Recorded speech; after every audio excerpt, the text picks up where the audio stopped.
Hello everybody, welcome to my new YouTube channel. Basically just going to be showing you how to customize your own Hot Wheels, so it's pretty cool. Gotten into this hobby rather quickly, but also rather recently. I think I started maybe, I want to say about around August, right around when my school started. I'm still a high school student, so about to be college. Pretty fun. So this is actually one of the ones I'm most proud of. Didn't really do a whole lot to it, but I added brake lights, the reverse lights, or I guess indicators for this car. Kind of went with a almost Dodge Charger look for it. And then I did the headlights and fog lights. Always loved pop-up headlights, and got the True Ano right here, 86, because been watching Initial D for a bit. I think I'm on season 2 maybe. I don't know. Pretty great show, but you know, made me buy the Hot Wheel of it. Gonna customize this later. Anyways, I'm gonna be showing y'all what you need to actually get into this hobby. Now, you don't have to have the actual, like, the exact things that I have. This is just what I bought, and honestly, sometimes I regret buying some of these things because of how much money they cost, right? Some things I use on, like, every time I, start doing this hobby or whatever, is a hobby knife or an Exacto knife. Very good, very, good for cutting. You can remove the blades. I got this one from Hobby Lobby, not sponsored. I mean, it's my first YouTube video. It'd be impressive if I got sponsored. I can't find the other blades for this. I have a couple of saw attachments I use every now and then. Pretty good. If I can just get this in there. There we go. It's hard to do this when you have a camera in your face. All right. Embarrassing me on the screen. There we go. All right. So yeah, hobby knife. You can get yourself a little helping hands thing. I got this one from Lowe's. You can get it anywhere. I know Hobby Lobby has one. Walmart probably has some. Target maybe. But I think most like equipment type stores should have one, because it's just, I found this in the welding section when I was getting a soldering iron. So yeah, you want to use a helping hands, or you can use like maybe clay and then get some chopsticks with little alligator clip or crocodile or alligator clips at the end of them. Can't remember which one they're called. Those are pretty good, and they'll hold well. Hobby Lobby also has something almost exactly like how I just mentioned or described. Another thing you want to do is you want to get yourself some paint. Now, this is just the Target brand Mondo Llama. Again, not sponsored, but I actually quite like this paint. However, I love this paint.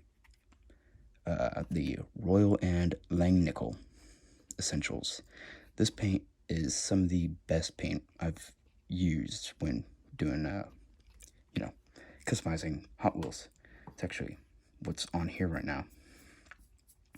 And I think this is only like 2 coats or so. Some of the paint peeled off because I was using tape. Trying to make some sort of, I don't know, drift truck. There's an idea somewhere. It's just the body, or the flares, fender flares, made me think of a drift truck. Anytime that I see fender flares that are bolted on like this, it immediately goes to like a Hoonigan type car. Something else you are going to need is some sort of super glue. I have this one, and I mean, it's about maybe $5. Definitely get one that has a brush on it. You can get one that has a nozzle. Some people actually prefer using a nozzle to brush. It's really personal preference. I'm gonna move the camera real quick. I have a full drawer right here where I think I have my other glue. Is this it? Yeah. I used to use the Tester's glue right here. And this glue is really good. Got it months ago, and there's still a pretty good amount in here. Really small thing, but it'll last you quite a bit. Actually, yeah, really like using it. Works extremely fast. Now, if you're getting into the like plastic part of it, you're fabricating your own parts, like, I don't know, a spoiler or something. Let me see if I have an example somewhere. Probably do.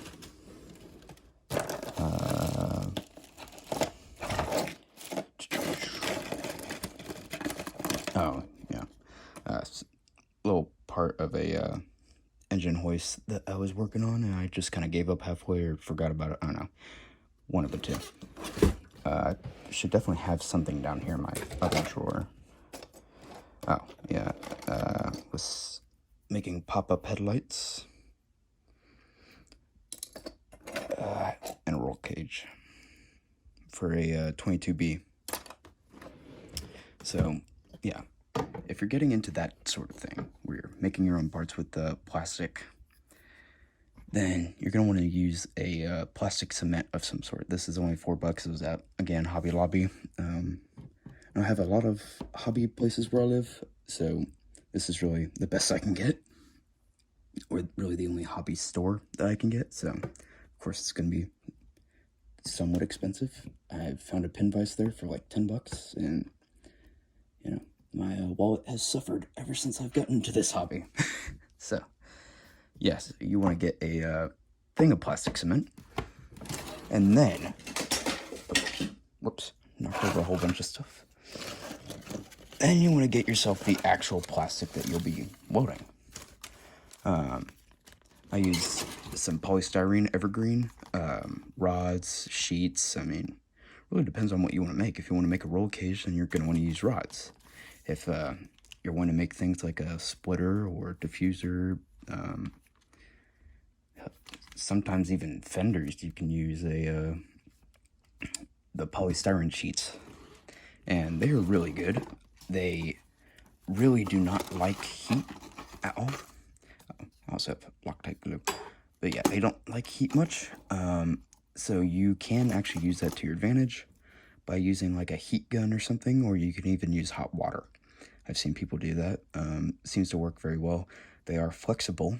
However, you don't want to like flex them too much, or else they'll either bend, snap, or just kind of crease almost. If you want to go for like a roll cage look, you don't really want it to look like it's creased, really. And I say a lot. I need to stop that. To, you know, make your splitter and stuff, you want to take that sheet and you want to cut it to the size of your car or the bumper. Then you want to add just a little bit or a smidge more, depending on how big you want the splitter to be, and then you'll glue it to the bottom of the car. But if you want to add detail, kind of like adding little skirts, I guess, I don't really know what they're called, the little fins at the end of the splitters, then you're going to want to add a little triangular piece of the polystyrene. That's where this guy comes in. It'll use a chemical reaction and heat up both sides of the plate and kind of weld it together. And it's on there pretty well. So I love this stuff. I'm always impressed with it. I'm currently making a Mitsubishi Evo 6 kit with it. That's where the little dashboard's coming in right there. That's where it comes into play. So yeah, this stuff is useful if you're making parts for your car. Now let's get to like paint pens. I have a lot of these. A lot. Again, not sponsored at all. But I'm using Posca markers, or I usually use Posca markers. Really great. Use like the fine point for tail lights. Have a fine point Sharpie, not this one, It's somewhere in here. But yeah, I have a fine point paint marker Sharpie, which I didn't know Sharpie actually made. I use those for, headlights and stuff. Yeah, super good for that type of stuff. You can actually paint your car as well with these. Sometimes it doesn't look incredible just because it's like, it gives it a matte look almost. And they're also kind of expensive. I know a pack of these goes for maybe about between $5 to $10 or so, or maybe that's just in my area because there is nothing in this town. But you can usually find different brands that'll work just as well, or even better.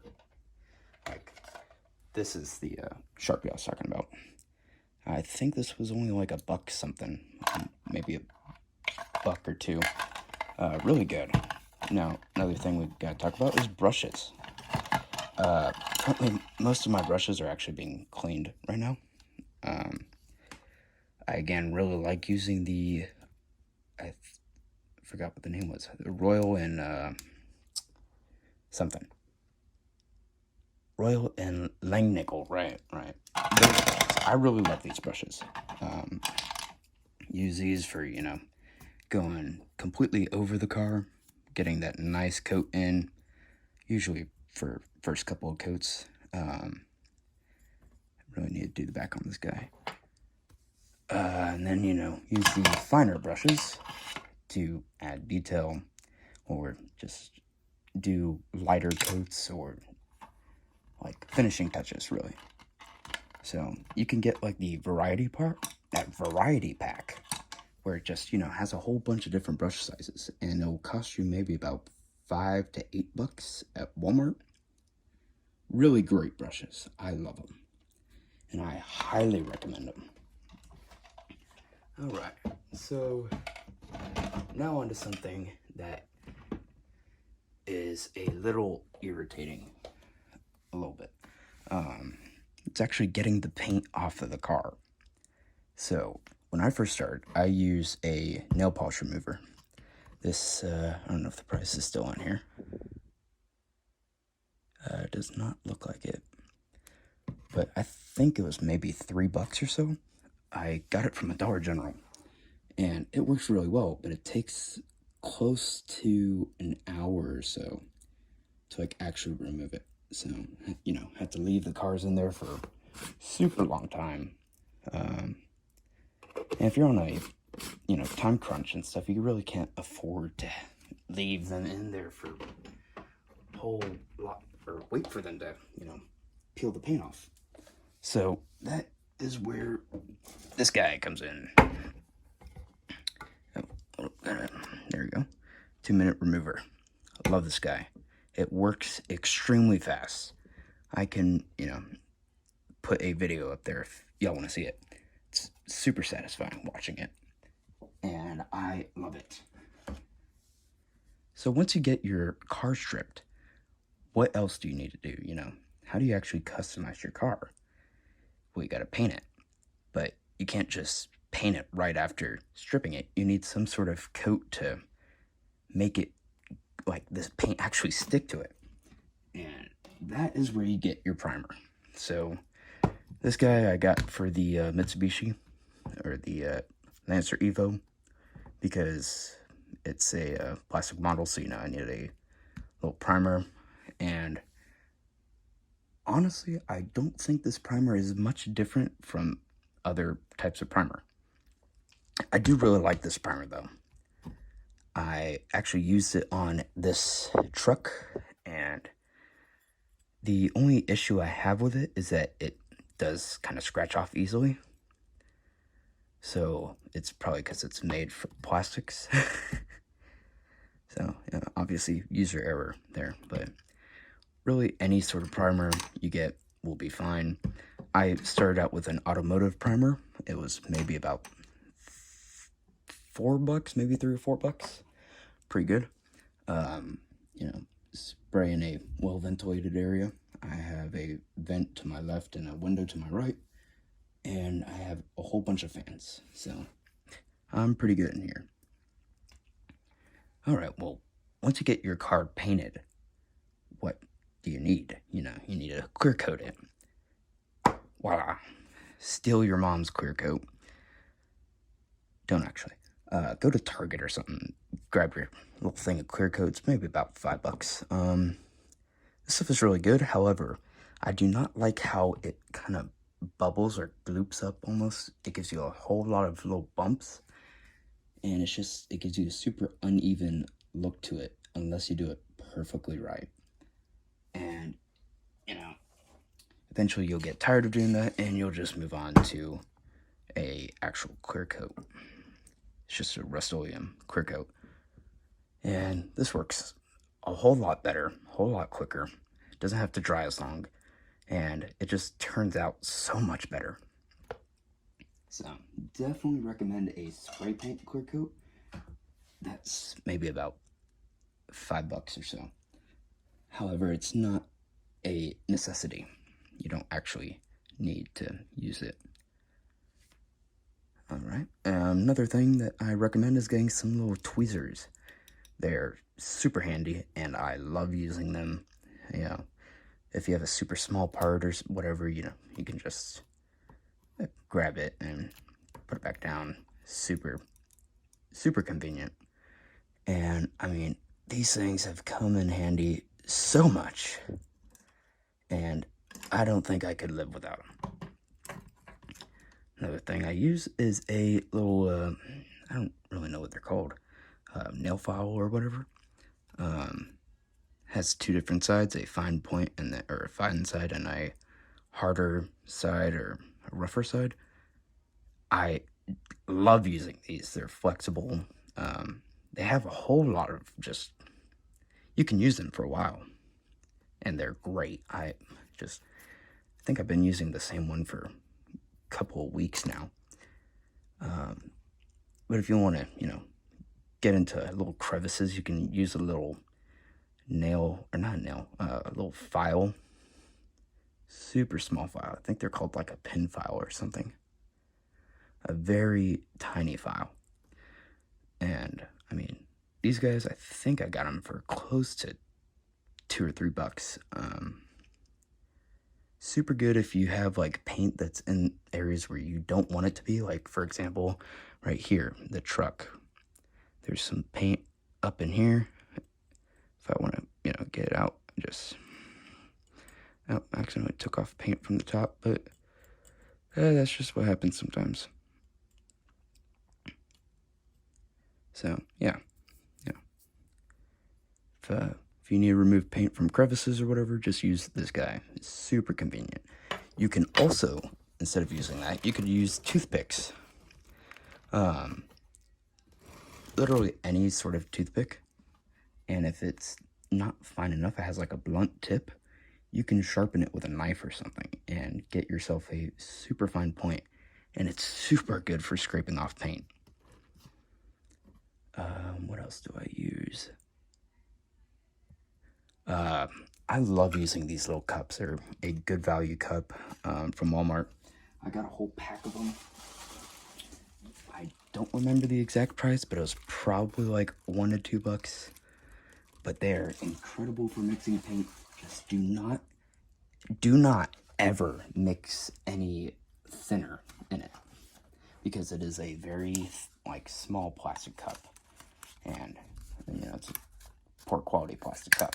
So that is what happened when I used just a little bit of thinner.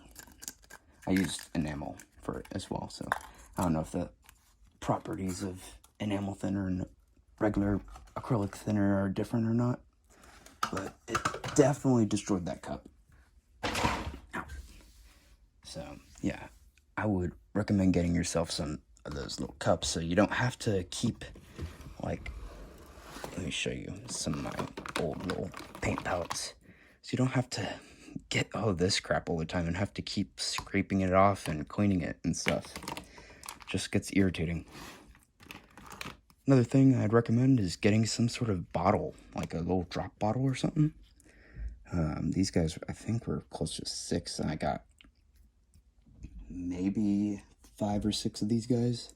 Yeah, I think it was 6. 6 of these bottles. Super convenient if you have little testers enamel cartridges, because gotta shake this up.